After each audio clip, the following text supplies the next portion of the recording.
Aujourd'hui, on est là pour aller demander un débat public à Emmanuel Macron en personne pour nos enfants. Et on va l'obtenir. Nous aussi, on va faire de la com, parce que Monsieur Macron, il sait en faire, lui. Monsieur Macron, il va sur TikTok jouer les jeunes pour influencer nos enfants dans des prises de décision qui sont, à la base, les nôtres. C'est à nous de prendre les décisions pour nos enfants. C'est nous qui savons ce qui est bon pour eux.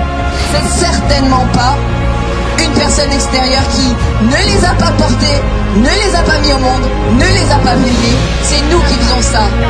Tout ce qu'on veut, c'est lui rappeler que c'est de notre responsabilité et qu'on veut être consulté, surtout, dans les prises de décision.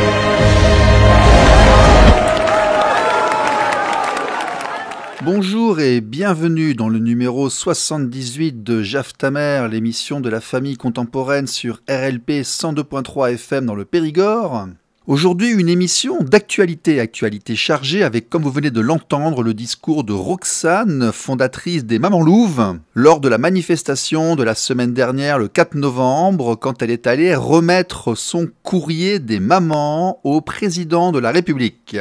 Nous en parlerons en deuxième partie d'émission avec Anaïs, qui était présente sur place et membre du groupe Mamans Louves de Nouvelle-Aquitaine. Mais auparavant, il y a quelques jours, ce mercredi 10 novembre, Damien Meurant et un collectif de 10 papas se sont élancés de Marseille pour aller vers Paris afin d'être reçus à l'Assemblée nationale. Nous voulons bien entendu parler de la marche des pères. Ces papas qui font ce trajet à pied de Marseille à Paris, accompagnés par la presse, des députés, afin de promouvoir l'égalité parentale, l'accès des pères à l'éducation de leurs enfants. Nous avons une interview exclusive de Damien et de Rémi depuis leur tente lors de la première étape mercredi soir. Ne bougez pas, c'est juste après ça. RLP. Radio libre en Périgord. Alors, la résidence alternée, est-ce que c'est la meilleure solution pour les enfants? Je me tourne vers vous, Catherine Romer. C'est un sujet sur lequel j'ai longtemps été partagée et réservé concernant les enfants. Je me disais, nous adultes, est-ce qu'on accepterait de vivre une semaine sur deux quelque part et puis l'autre semaine ailleurs? Par ailleurs, il y a des psychiatres qui disaient, oui, ça peut déstabiliser un enfant, aggraver un sentiment d'insécurité. Et puis, j'avoue, j'ai bougé. J'ai bougé d'abord parce que c'est formidable pour les parents d'avoir cette garde alternée et notamment formidable pour les mères qui se trouvent de plus en plus déchargées de cette seule charge. Voilà. Oui, d'avoir une semaine pour nous. En fait. Voilà. Et ça, c'est plutôt bien et plutôt positif. Par ailleurs, comme le disait Rémi, les enfants de moins de 4 ans ne sont pas concernés ou peu concernés. C'est 4% de la garde alternée pour les moins de 4 ans. Donc j'ai un petit peu bougé, bien qu'au départ j'avais quelques réticences. Donc et puis il y a cette marche assez touchante d'une dizaine de pères là qui marchent de Marseille à Paris. Ouais, 800 km. Pour aller à l'Assemblée, pour plaider leur cause. C'est plutôt assez courageux, valeureux, et on sent qu'il y a une vraie mobilisation des pères pour ça. Donc oui, je trouve que c'est plutôt bien et que ça semble, quand c'est fait en bonne intelligence, quand il n'y a pas de problème géographique, parce que quand la mère habite à Marseille et le père à Lille... Non, mais ça se fait toujours, il faut habiter à 300 mètres. Compliqué. Et voilà, pour que l'enfant, justement, n'ait pas beaucoup de trajet. S'il oublie un livre chez la maman, il peut aller la chercher. Enfin voilà, il faut que ce soit pratique pour l'enfant. Comme disent les juges des affaires familiales, quand c'est dans l'intérêt supérieur de l'enfant. Oui. RLP 102.3 aujourd'hui avec Damien Meurant et Rémi de la Marche des Pères qui sont dans leur première étape, là, qui ont quitté Marseille ce matin. Salut les gars, ça va bien ? Très bien. Oui, très bien. Merci de nous recevoir, Stéphane. Bah écoute, grand plaisir à vous, parce que visiblement vous avez un écho, nous en avons tous besoin, c'est une bonne nouvelle. Alors allez-y, racontez-nous un peu cette première journée, comment ça s'est passé, etc. Dites-nous tout. Alors nous sommes partis ce matin à 8h pour rejoindre le lieu de départ à 9h. Et puis effectivement, entre la veille du départ et ce matin, on a été plutôt étonnés. C'est-à-dire qu'il y avait plein de médias qu'on n'attendait pas, pour ne dire que les plus grands, mais on a eu l'AFP, on a eu M6, on a eu BFM qui va passer demain, le sujet va passer demain. Tous les médias standards, on a fait France Inter, RMC, on a fait tous les journaux, on a fait France 3, 20 minutes, il y a eu des retombées jusqu'en Belgique, même sur RTL, jusqu'en Suisse. Donc ouais, c'est vrai que cet engouement médiatique, ça dépasse vraiment tout ce qu'on avait imaginé. Mais c'est encore, c'est vraiment une preuve que ces sujets d'égalité parentale, ils sont devenus vraiment essentiel pour l'avenir des enfants dans la société. Oui, puis c'est aussi peut-être le fait que vous avez bien préparé votre opération et que c'est effectivement utile de s'y prendre longtemps à l'avance pour vraiment marquer le coup. Tout à fait. Bah oui, c'est vrai que cette action, voilà, avec Damien et tous les autres membres de l'équipe, ça fait presque une petite année, plusieurs mois qu'on la prépare. Oui. On a essayé vraiment de la penser la plus sérieuse, la plus argumentée possible, pour vraiment avoir des arguments concrets et essayer d'embarquer avec nous dans ces revendications vraiment tous les parents, vraiment de faire une action qui n'était pas centrée déjà sur des revendications personnelles ou des histoires personnelles, et d'embarquer vraiment tous les parents avec nous, autant les mamans que les papas, que les grands-parents, et tout ça centré vraiment pour des revendications concrètes pour l'intérêt de l'enfant. Et on a l'impression que voilà que tout ce travail qu'on a fait en amont, ça commence à payer. Aujourd'hui, on le voit par rapport à l'engouement médiatique. Alors, ces revendications, on va les rappeler. Il me semble qu'elles concernent beaucoup la résidence alternée, si je me souviens bien. Oui, tout à fait. Une de nos revendications principales, c'est de faire de la résidence alternée un principe de base. Donc, nous, nos revendications, elles s'appuient notamment en soutien les propositions de loi qui sont en cours. Il y en a encore une qui a été déposée récemment par Frédéric Dumas, vous en parliez dans une précédente émission, qui a été déposée le 12 octobre. Donc nous, bien entendu, qu'on soutient. Frédéric Dumas est d'ailleurs en soutien officiel de notre action. Elle nous a confirmé aujourd'hui qu'elle serait au départ de notre manifestation pour l'égalité parentale le vendredi 17 décembre à Paris. Et elle nous recevra également en début d'après-midi avec un autre député à l'Assemblée nationale. D'accord. Donc vous êtes ce soir sous la tente, je crois. Vous êtes dans quelle localité là actuellement ? Là, on est sur la commune de Fars-les-Oliviers. Donc, c'est notre première étape dans les Bouches-du-Rhône. On a marché environ 28 km aujourd'hui, en partie sous la pluie. Donc, ça a été une première étape, une belle mise en jambe directement. Et voilà, là, on est sous la pluie, sous la tente. Vous êtes combien, en tout cas, à marcher en tous, là ? On est 10 à marcher de notre collectif et aujourd'hui, on avait invité 2 associations. Donc, il y avait un membre d'égalité parentale qui était avec nous, qui a pris le départ. D'accord. Et il y avait le président aussi de Un enfant, 2 parents. Oui, René de Un enfant, 2 parents. Oui. C'est ça, tout à fait. Tout le long du chemin, on invite des associations à nous rejoindre pour une étape, échanger ensemble. Il y a des associations pour l'égalité parentale, mais qui ont d'autres aussi revendications, eux. C'est-à-dire que, par exemple, on a l'association Save, qui sont des femmes qui luttent contre la violence faite aux enfants. Donc, même si nous luttons pas pour la même chose, militons pas pour la même chose, il y a des ponts entre les deux. Il y a des convergences, forcément. Dans la lutte pour les enfants, il y a des convergences, oui. Et tout le long de la marche, on invitera des gens à marcher un petit peu avec nous et échanger et débattre.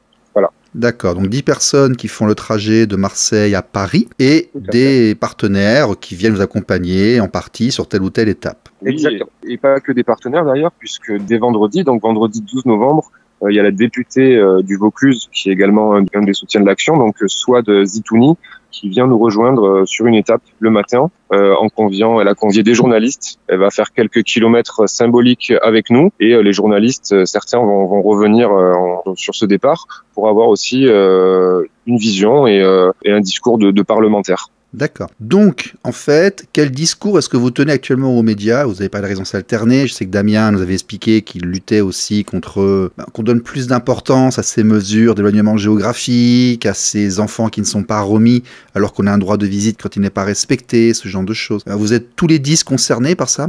Oui, sur des formes différentes, mais bien sûr, notamment l'éloignement géographique volontaire également. On est tous concernés exactement par ces 3 points. Mais comme je vous le disais, nous ne militons pas pour nous. Nous voyons tous nos enfants actuellement. Oui, il y a soi et puis il y a les autres, oui, bien sûr. Ouais. Voilà, c'est ça. Nous avons vécu ce genre de problème. Nos enfants ont vécu ce genre de problème. Aujourd'hui, ce n'est plus le cas. Mais on essaye vraiment de créer un futur plus égalitaire, plus équitable au niveau parental et pour l'enfant. Quel est le programme à venir, des jours à venir ? Où serez-vous ? Quand ? Qu'est-ce qui se passe ? Dites-nous. Alors nous, là, on va faire encore plusieurs étapes dans les Bouches-du-Rhône. On a dû faire vraiment des déclarations, il faut savoir, en préfecture pour cette action soit la plus légale possible. Donc il y a des déclarations qui ont été faites dans les 4 préfectures des départements qu'on va traverser, également les 33 communes qu'on va traverser. C'est des déclarations qui ont été faites pour une quinzaine de marcheurs maximum, avec des médias qui nous rejoignent ou certains partenaires associatifs comme l'a précisé Damien. C'est pour ça qu'on n'invite pas le plus grand nombre à nous rejoindre. Et notamment, en plus, on le voit déjà à une dizaine s'organiser d'un point de vue logistique, au niveau du campement, pour les courses, les étapes et marcher. Surtout, des fois, on est amené à marcher un peu le long des routes. Si on était beaucoup plus, ça serait compliqué à gérer, ça serait difficile. Donc c'est pour ça qu'on invite plutôt le plus grand nombre à nous rejoindre vraiment sur la dernière étape à Paris, le 17 décembre. On aimerait bien vraiment que ce soit un événement très conséquent pour la manifestation pour l'égalité parentale, et vraiment qu'il y a une grosse résonance médiatique sur cette dernière étape à Paris. Bon, écoutez, c'est parfait, on va vous suivre, on relaiera l'information régulièrement et on donne effectivement à l'avance aux gens, préparez-vous, le 17 décembre sur Paris, il faudra être présent le plus possible lorsque vous serez reçu. Je crois, vous m'avez dit, on a un petit scoop qu'on avait eu, vous serez reçu par des officiels à votre arrivée, notamment à l'Assemblée nationale, en début d'après-midi. Oui, bon, ok. Écoutez, merci les gars, je vous laisse vous reposer, je pense que vous avez bien marché, puis c'est pas terminé. Et puis, bonne soirée à vous. Merci beaucoup Stéphane, et peut-être à bientôt sur la route. RLP. Radio libre en Périgord.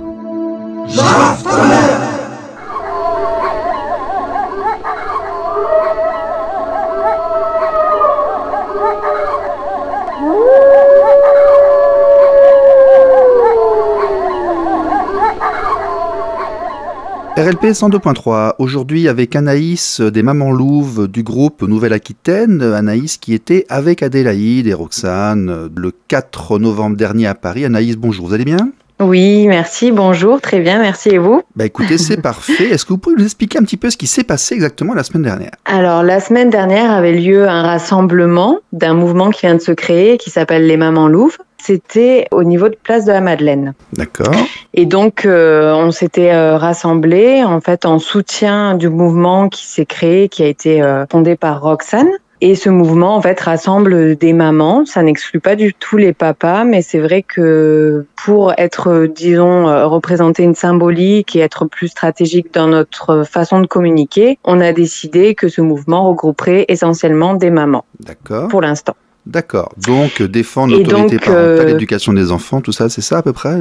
Exactement. Donc, il y a l'image de la louve, l'image de protection. Et en fait, ce mouvement, il avait pour conduite de déposer une lettre à l'Élysée, une lettre qui était adressée à Monsieur Macron, notre président, afin de lui demander un débat public, justement, pour que nous, parents, nous puissions retrouver notre autorité parentale, parce que durant toute cette crise, on a l'impression que on nous enlève un petit peu, justement, notre responsabilité de parents quant aux choix que l'on doit faire pour le bien-être de nos enfants. D'accord. Vous pensez là au vaccin et au masque, c'est ça ? Alors, c'est tout un tas de mesures qui font qu'on a l'impression que le bien-être de nos enfants n'est pas vraiment pris en compte. Donc, oui, ça peut concerner les masques à l'école, ça peut concerner des attitudes d'adultes aussi au sein d'écoles ou ailleurs qui prennent pas forcément le bien-être des enfants vraiment en compte. Mais après, tout ça, ça s'appuie aussi sur des études d'impact qui ont permis de montrer que finalement, les enfants peuvent souffrir du port du masque, peuvent souffrir de l'exclusion, enfin de tout un tas de choses qui étaient assez inédits lors de cette crise, mais qui peut-être auraient dû être approchées d'une manière différente pour justement essayer de préserver au mieux nos enfants. Donc le mouvement, vraiment, il se veut apolitique, vraiment sans étiquette.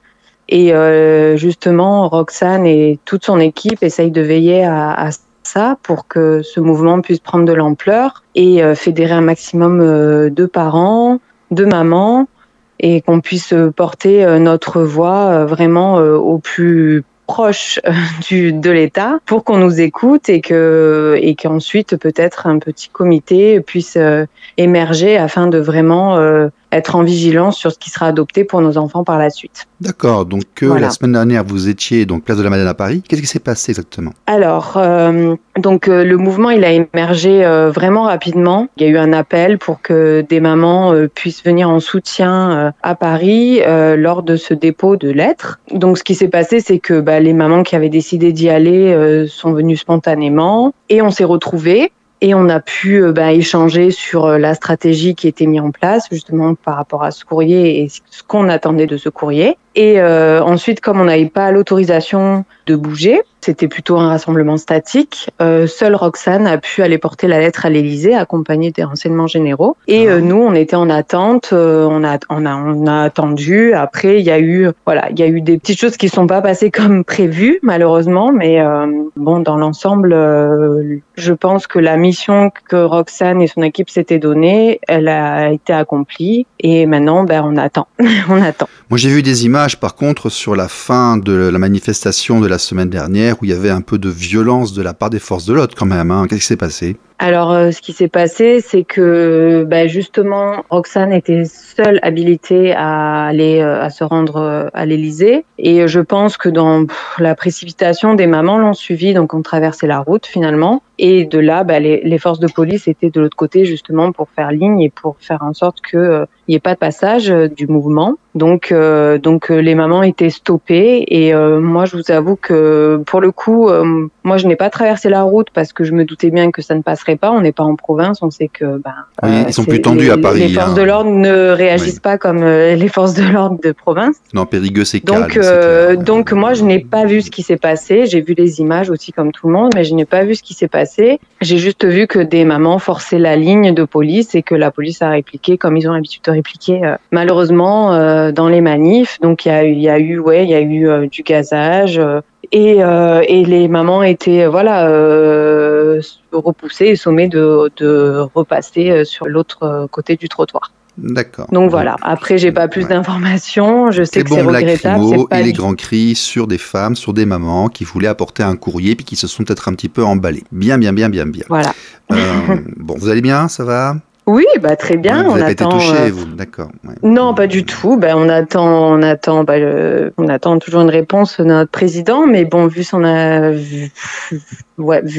la tournure que prend les événements, pour le moment, il n'y a pas de nouvelles, donc on espère que. Est-ce que vous pensez que c'est grâce à la contestation et à la mobilisation que notre président, éventuellement, lors de sa déclaration de mardi soir, n'a pas essayé d'imposer plus de choses et n'a pas parlé des enfants ? Je pense qu'il s'est jamais vraiment trop exprimé sur la question de l'enfance. J'ai l'impression qu'il botte un peu en touche sur ça. Est-ce que justement, c'est pas parce qu'il y a une opposition et une manifestation font que finalement il ne va pas aussi loin qu'il voudrait ? Est-ce que ce n'est pas là l'utilité quelque part de manifester ? Dès le lendemain, on apprenait que les masques étaient à nouveau obligatoires dans toutes les écoles de France. Donc je pense qu'il élude des choses parce que ça ne le concerne pas.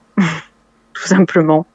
Après, moi, je parle en mon nom. Là, je parle pas au nom des mamans loups. Je tiens à l'exprimer aussi parce que on fédère beaucoup de femmes. D'ailleurs, on n'est pas un collectif, on est un mouvement. Et après, toute la communication autour du mouvement Maman Louve, elle est gérée vraiment par des équipes.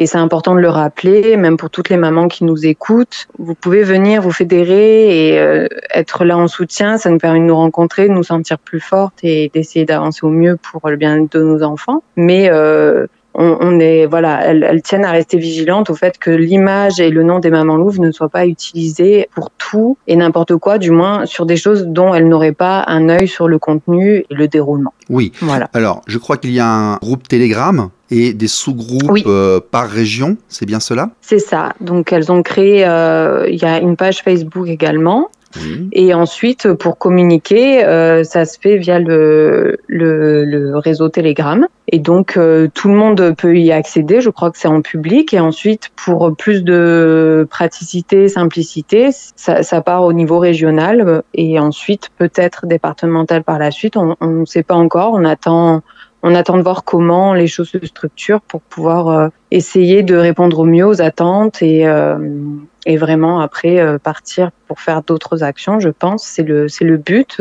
Tant qu'on ne sera pas écouté, de toute façon, on continuera. On ne baisse pas les bras. On est toutes dans des collectifs déjà existants. On est toutes mobilisées. On est toutes soucieuses, inquiètes de ce qui se passe pour nos enfants. Donc on lâchera pas. On lâchera pas.